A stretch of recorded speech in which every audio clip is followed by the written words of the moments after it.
जय माँ दुर्गा। आप सभी को नवरात्रि की बहुत बहुत शुभकामनाएं। आज के वीडियो में मैं आपको बिना कलश स्थापना के ही, जैसे कि आप नवरात्रि का व्रत अगर कर रहे हैं तो रोज माता की पूजा कैसे करनी चाहिए, इसके लिए हमें किन पूजा सामग्री को जरूर प्रयोग में लाना चाहिए, वही सामान्य पूजा सामग्री आपको दिखाने जा रही हूँ। कुछ चीजें ऐसी होती हैं जो कि प्रतिदिन हमको चढ़ाना ही चाहिए अगर हम व्रत कर रहे हैं। तो चलिए जानते हैं। माता की पूजा पंचोपचार से या फिर दसोपचार से भी कर सकते हैं, लेकिन हमारे व्रत में बाधाएं आती हैं, बहुत से विघ्न आते हैं। छोटे छोटे 9 दिनों का ये कठिन व्रत होता है, तो इसके लिए जो है सबसे पहले श्री गणेश को पूजा जाना बहुत ज्यादा आवश्यक है, ताकि वो हमारे व्रत में आने वाले विघ्नों को दूर करें। ठीक है, तो अगर आपके पास छोटी सी गणेश जी की मूर्ति हो तो उनको रख लीजिएगा पूजा करने के लिए, या फिर इस तरह से सुपारी में मौली धागा बांधकर गणेश जी का आवाहन करके हम इनमें पूजा विधि कर सकते हैं। इसी के साथ ही जो है हमने हल्दी की गांठ से यहाँ पे गौरी माता का निर्माण किया है। आप चाहें तो हल्दी की गांठ से बना लें या फिर गोबर से भी गौरी माता का निर्माण कर सकते हैं।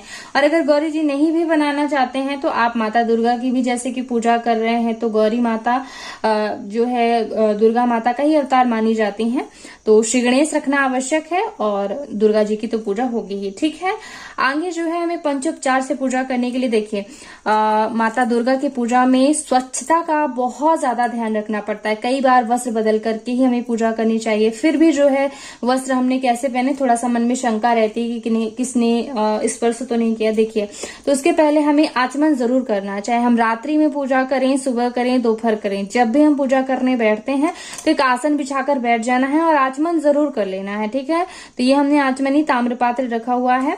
कुश की मदद से पवित्रीकरण किया जाता है, अपने ऊपर कुश की मदद से 3 बार जल डालकर, तो ये पूजा में भी उपयोग में लाई जाती है, तो ये आप जरूर रख लीजिएगा रोज की पूजा के लिए। ठीक है, आगे जैसे कि हम दीपक जला करके, दीपक क्योंकि हमारे अच्छे बुरे कर्मों का साक्षी होता है, तो दीपक जला करके हम रोज पूजा प्रारंभ करेंगे। ठीक है, तो एक दीपक साक्षी के लिए रख लीजिएगा, मतलब वहां पे जलाने के लिए, और एक दीपक दीप करने के लिए, और एक और दीपक जो है आरती करने के लिए। 3 दीपकों की आपको आवश्यकता होगी, तो इस तरह से रख लीजिएगा। ठीक है, दीपक जलाने के लिए वही जो है माचिस रख लीजिएगा, रुई जैसे बाती वगैरह बनाने के लिए घी तेल रख लीजिएगा। ठीक है, और जब भी हम पूजा शुरू करते हैं तो सबसे पहले जैसे कि भगवान को जल से स्नान कराया जाता है, तो जल रख लीजिएगा। और जैसे कि अगर मूर्ति आपकी कागज की ही है, अगर आप को डर है पानी से आप जो है स्नान नहीं करा पा रहे हैं, तो एक कटोरी में भी रख करके जो स्नान अर्घ्य दिया जा सकता है। ठीक है, तो इस तरह से करना है। स्नान करने के बाद जो है हल्दी, चंदन, कुमकुम इत्यादि लगाया जाता है, वस्त्र अर्पित किए जाते हैं। ठीक है, सबसे महत्वपूर्ण बात यह है कि रोज माता को वस्त्र जरूर अर्पित करना चाहिए, तो इसके लिए आप इस तरह से मौली धागा रख लीजिएगा और वस्त्र की भावना से रोज माता को मौली धागा अर्पित कीजिएगा। ठीक है, और भगवान श्री गणेश के लिए जनेऊ रख सकते हैं। प्रथम दिन हम जो है भगवान श्री गणेश को जनेऊ अर्पित कर देंगे, रोज अर्पित करने की आवश्यकता नहीं है। ठीक है, और रोज श्री गणेश को भी वस्त्र अर्पित करना है, तो इस तरह से मौली धागा जरूर रख लीजिएगा। माता के लिए हम चुनरी रख सकते हैं, तो देखिए आप जो है 2 चुनरी रख सकते हैं, एक माता को वस्त्र स्वरूप अर्पित करने के लिए और एक थोड़ा सा पीछे मतलब लगाने के लिए, थोड़ा सा मतलब जैसे कि मंडप वगैरह जैसे तैयार करते हैं, तो उस तरह से सजाने के लिए भी आप जो है चुनरियां ला सकते हैं। ठीक है, जैसा संभव हो। एक चुनरी तो होनी ही चाहिए माता की प्रतिमा में, जो है आप अच्छे से लगा करके और रख दें। ठीक है, तो इस तरह से वस्त्र इत्यादि अर्पित करने के बाद श्रृंगार करने के लिए हल्दी तो रखना ही है, सिंदूर जरूर रखना है। सिंदूर आप पहचान लीजिए, ये सिंदूर होता है पीला सिंदूर, इसे ही सिंदूर कहते हैं। और ये जो होता है ये कुमकुम कहलाता है, ये जो लाल आता है ये कुमकुम है, रोली जिसको बोलते हैं वही है ये। तो सिंदूर माता को जरूर अर्पित करना है। कई लोग जो है अष्टमी के दिन माता का श्रृंगार करते हैं, तो ठीक बात है, लेकिन फिर भी प्रथम दिन भी श्रृंगार जरूर करना चाहिए। तो इस तरह से आप जो है श्रृंगार पेटी ला सकते हैं, जिसमें बहुत सारी चीजें हैं, कंघी है, थोड़ा सा वस्त्र भी है, बिंदी है, चूड़ी है, तो ये आप जो है ला सकते हैं। माता को प्रथम दिन अर्पित कर दीजिए। बाकी जैसे कि अष्टमी के दिन भी अर्पित किया जाता है माता को जरूर, तो आप जो है इस तरह से अष्टमी के लिए आप पूरा श्रृंगार के सामग्री जो है ला सकते हैं, जिसमें कि मुख्य होता है चूड़ी, बिंदी, सिंदूर, आलता और मेहंदी। 5 चीजें जरूरी होती हैं।